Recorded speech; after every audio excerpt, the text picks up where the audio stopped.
Mesmo 25 anos após ser lançada, Áreas ainda borra a maquiagem de convidadas em casamentos, ainda é trilha sonora de lojas em shopping e ainda embala a corrida de muita gente no Uber.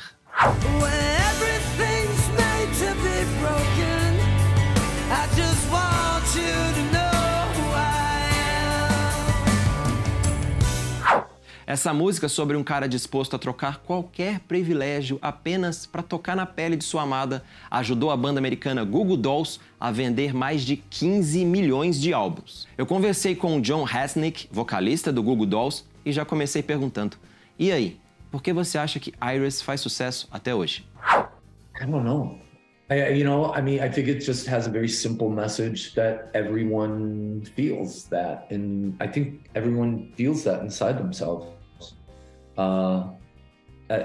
at some point in time. I just think it's something everybody can kind of relate to, which is neat. That's very special. O Googoodollsbrasil começou com uma sonoridade mais punk nos anos 80, mas se encontrou mesmo no pós-grunge romântico a partir da segunda metade dos anos 90. Antes de Áreas, eles tiveram outros hits no top 10 da parada americana, como Slide e Name. Essa é a minha preferida.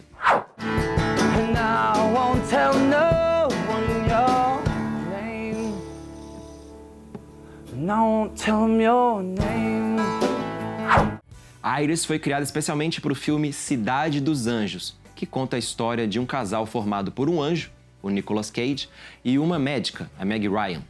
Asas do Desejo, a primeira versão em alemão desse filme, havia sido dirigida e roteirizada pelo Wim Wenders. I was living in a hotel in Los Angeles at the time, and my manager called me. He said, "Hey, do you want to go see this film? Because the music supervisor wants you to write a song for it." And I was like, "Okay, sure." So I went and saw it.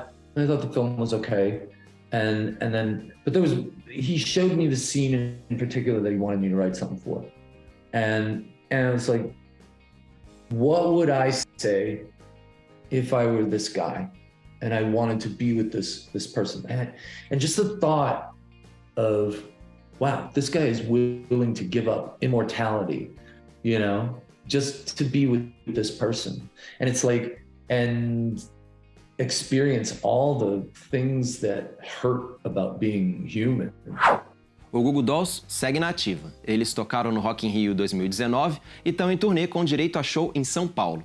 Mas a banda deu uma pausa em 2022. Em março, o John teve 2 problemas de saúde quase ao mesmo tempo. Ele rompeu os ligamentos do cotovelo, então teve que ficar sem tocar guitarra. Daí decidiu agendar uma sessão só para gravar vocais, mas rolou outro momento, segundo ele, assustador. Ele sofreu um grave ferimento nas cordas vocais. So I'm like, okay, fine, I'll go in the studio and I'll sing. And I go in the studio and I'm singing, and then I hurt my vocal cord, and then I'm like, oh my God, what am I going to do? And then it freaked my daughter out a lot that I wasn't able to talk to her for 2 weeks. This is the only real job I've ever had. And it's a little scary to think, wow, what if I can't do this anymore? I'm not qualified for anything else.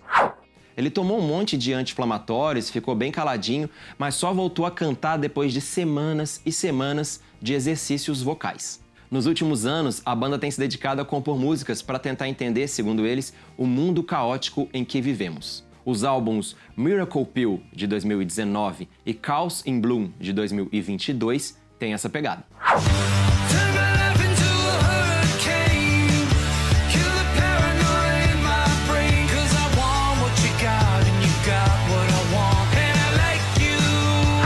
E I Like You, que é uma das novidades do repertório, tem a ver com uma ideia de não ficar toda hora com o celular na mão. Pro John, novos artistas viraram meio que reféns desse aparelhinho. O cantor não costuma expor muito da vida pessoal nas redes sociais. No Instagram, por exemplo, são raras as fotos da esposa Melina e da filha Liliana.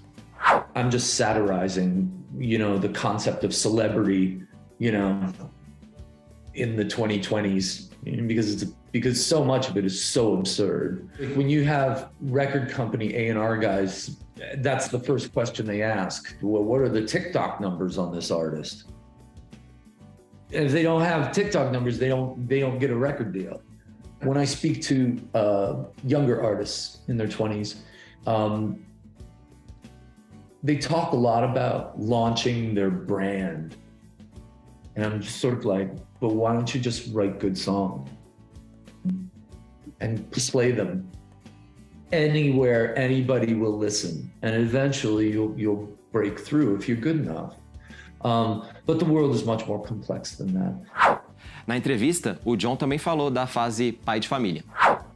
When Lily was born and they handed her to me, and I looked at her and I literally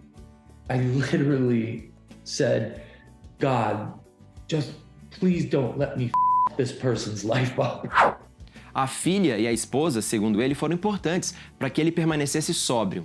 O John está prestes a completar 10 anos longe das bebidas, após muitos problemas com álcool.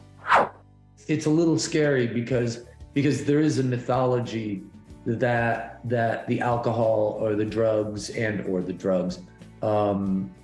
stimulate that creativity, and for a little while, yeah, but then it becomes its own sort of cancer that's growing inside of you, and it's all based in fear. It's like fear of not being good enough, not fear of being discovered as the imposter that you are, you know, because how could this be happening to me?